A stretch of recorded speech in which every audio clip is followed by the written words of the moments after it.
Hey guys, so a couple days ago I went and saw Logan Lucky. This was a movie that I only got a trailer for like one time, and I had to try to remember. I think it was like in front of Megan Levy or something, and I thought it looked really funny. I was like, it caught my attention, especially with the fact that it was being directed by Steven Soderbergh, a guy who's he made all the Oceans movies, Oceans 11, 12, and 13. He's also made Magic Mike, and he's made his last movie was Side Effects, which I really fucking liked. I've always enjoyed him as a director, and I was like, like he after Side Effects, he kind of went and retired for a little while, and I was like, I didn't even know he was making any movies anymore. He was coming out of retirement. I didn't know that. And I was like, all right, cool. And this movie's been getting pretty well received. It looked, like I said, it looked really funny from the trailer, the one trailer I got in front for it. Yeah, it was a pretty fucking funny movie. It's like with a lot of Soderbergh films. I really like them. I like it. I do. I really, really do. But if I did. But I guarantee it will not make my top 10 list. Usually, I like a lot of Soderbergh films, but I don't love them. But this, I did really. This movie is. I do recommend this movie. It sounds like I'm kind of being negative about it. I do actually recommend this movie. It's actually a pretty funny freaking film. This movie.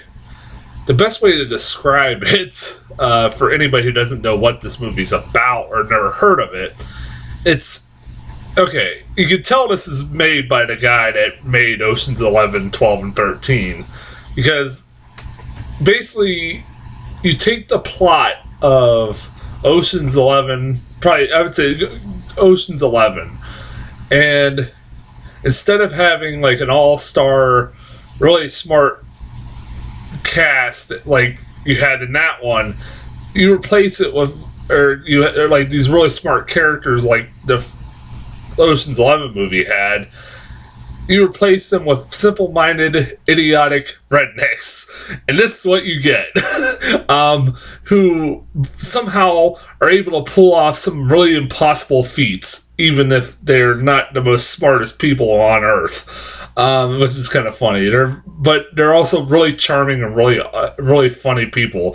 They also have, like I said, it has a goddamn great cast in it. Channing Tatum. I find what I find hilarious about Channing Tatum is that I used to never care for him at all as an actor. I always thought he was a terrible actor. Didn't have a time of day for him as an actor. But you know what? He's gotten a lot fucking better. And especially when he's doing comedies like this, he shows his range as a comedian. Like, he is really fucking funny in this movie and also really charming. I like the chemistry between him and Adam Driver and him and his daughter. I like the cute little relationship between him and his daughter. It's pretty adorable.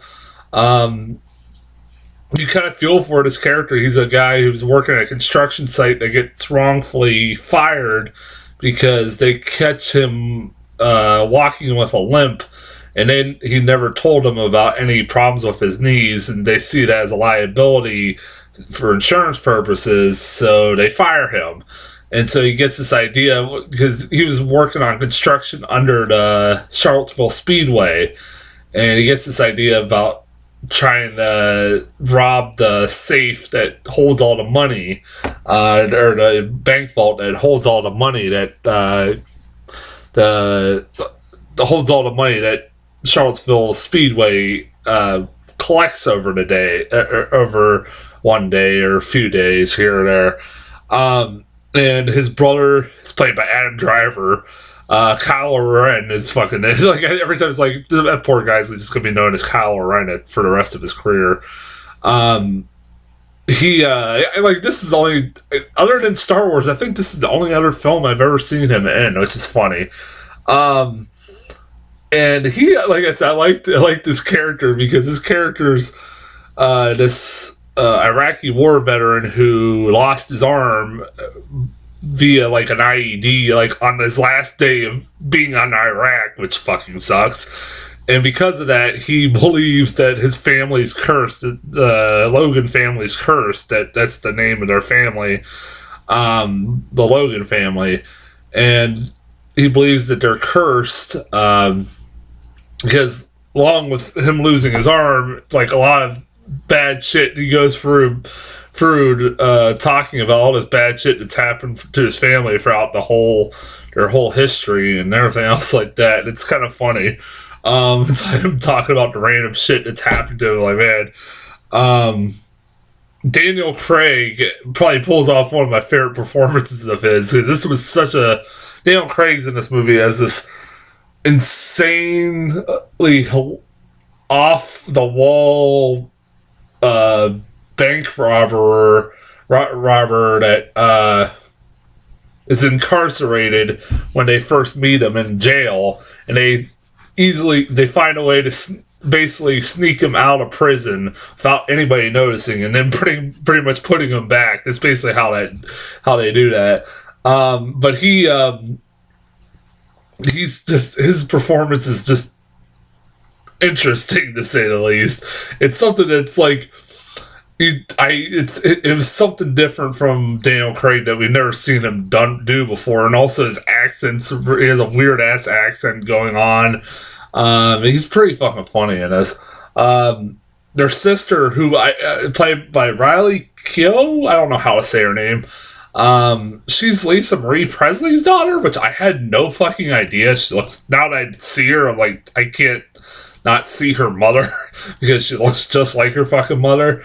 The more I see her, the other movie I've seen her in was like It Comes at Night. She plays the woman, the mom.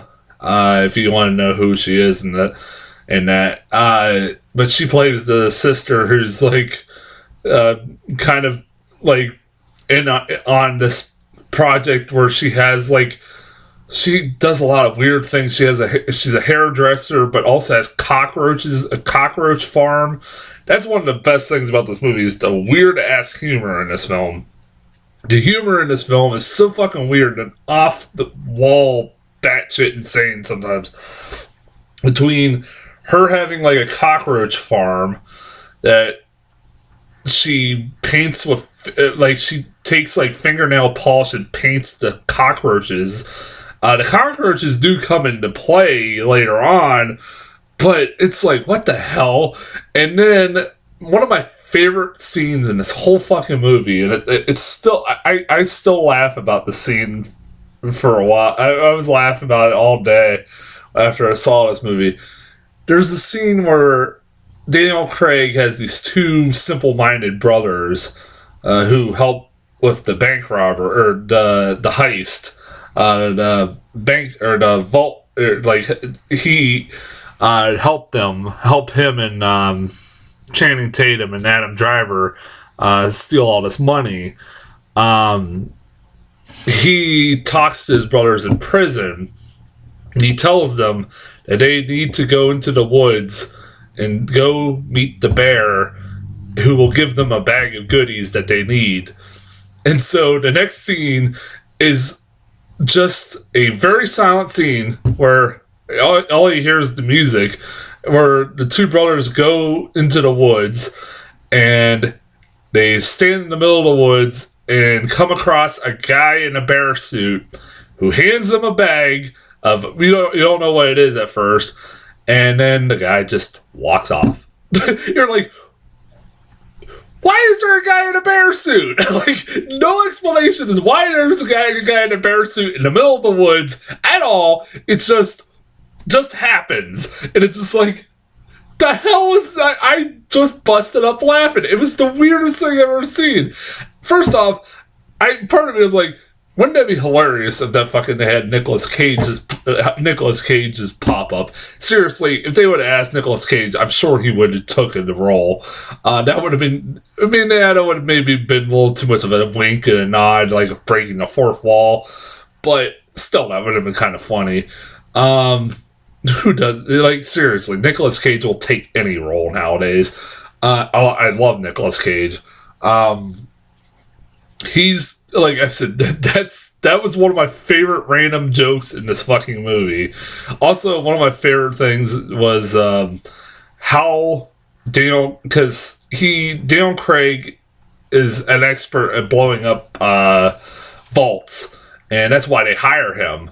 So he shows them during the during the robbery how he blows up vaults, which basically consists of, it's really hard to explain what he does, but basically it consists of him taking a plastic bag, putting gummy bears, salt, and something else, I forget what it was, and sodium or something like that, and mixing it in together and throwing it down a tube, and it causes an explosion. I am not fucking kidding. It involves gummy bears, for fuck's sake. Like, I was like, what? And it actually works. And it's like, huh. It's like, that was maybe one of the stupidest things I've seen, but whatever. And he kind of like shows like he has like this chemical equation that he follows. It's like his logic in it. It's fucking hilarious. If I were to complain about anything, I feel like this movie could have been a half hour shorter.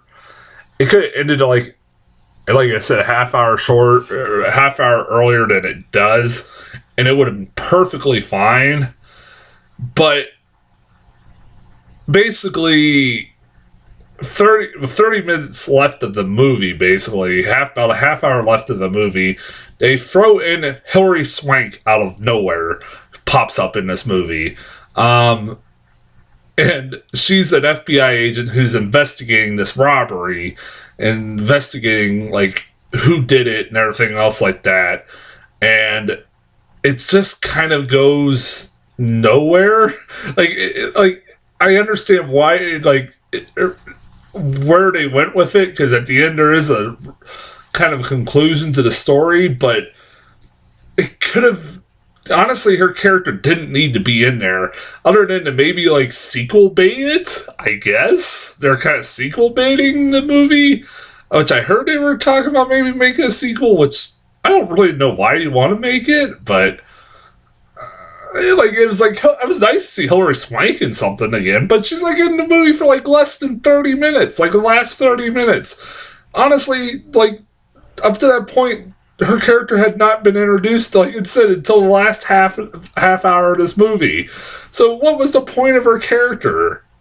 I felt like the movie could have just ended a little. It could have been like, it's like, I think like a minute less, or it's like an hour and 59 minutes. It's like 1 minute less than 2 hours. So like I said, they could have made it maybe like an hour and a half, and it would have been perfectly fine, I felt. It was not like I'm not saying that the movie was terrible or anything. It just like it could have been just a little bit shorter. I felt for that last half hour, I was like, this movie could have ended sometime. Like, where is this going? I was like, it feels like this movie just keeps going and going. Like, during the last half hour, it's just like, man, is this movie ever gonna end? Like, because it's like, it felt like the main story concluded well enough that they didn't need to continue it. It would be like in Ocean's 11 if they showed the investigation of what happened after the bank robbery happened. Like, the movie ends when the bank robbery happens, basically, or the robbery happens in Ocean's 11 and Ocean's 12 and Ocean's 13. They show a little epilogue after, but not a whole half hour of it. It's like if they spent the last half hour explaining what happens afterwards. It's just like, do you really need that? I didn't feel like they did. But yeah, like I said, I do recommend this movie. It's pretty fucking funny. I don't want to spoil too much about it. Like I say, I kind of didn't. I tried to be as vague. Oh yeah, like Katie Holmes is in this movie as Channing Tatum's ex-wife. Also, what the hell is up with this? Before I forget anything, this is the second movie of the year I've seen that has that goddamn John Denver song prominently throughout, that John Denver song "Country Road, Take Me Home" prominently featured throughout it. Between this and Alien Covenant, it's like, what is the Hollywood's obsession with this fucking song? All of a sudden, it's like John Denver making a comeback. Yeah, I know he's dead, but like why all of a sudden this fucking song does Hollywood decide like to bring back, make a prominent all of a sudden? I don't know. I have no idea. It's like, what next? Rocky Mountain High will be like a feature in every fucking one of their movies. I figured that. Am I the only one who finds that really weird? Don't have a problem with John Denver. It's just like, I think that's very weird. Trailers. Home Again. I got a trailer for Home Again, which actually is more behind the scenes featurette, but kind of showed what the movie was about. It's like your stereotypical. It's produced by Nancy Meyers. I always forget if that I always think that's the one that's dead. Who's the one that's dead? Always made romantic comedies. Somebody in the comments tell me, but it's a stereotypical romantic comedy about some reason Reese Witherspoon is a mom who lets complete strangers into her house or something like that, and her husband lives there. Her ex-husband comes along. I don't know. It looked uninteresting. Looks like something I will not fucking see anyways. So yeah.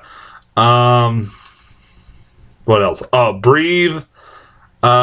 This was one of the most ironic titles for a movie I've ever seen in my entire life. It's about a guy who, I don't know his name, but this is based off a true story about a guy who, played by Andrew Garfield, who got polio back in like the 1920s or something like that, and he is the guy who basically invented ventilation wheelchair, like a wheelchair that helps people that are paralyzed from the neck down have ventilations in their wheelchairs and be able to move around and everything else like that, have mobile wheelchairs.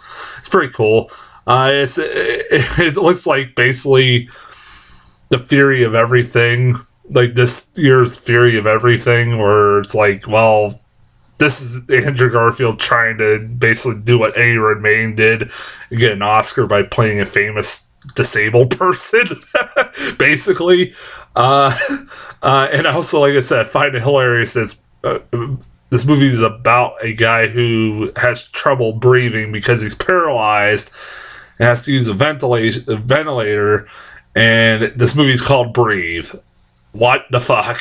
I kind of laughed when I saw the title for this movie.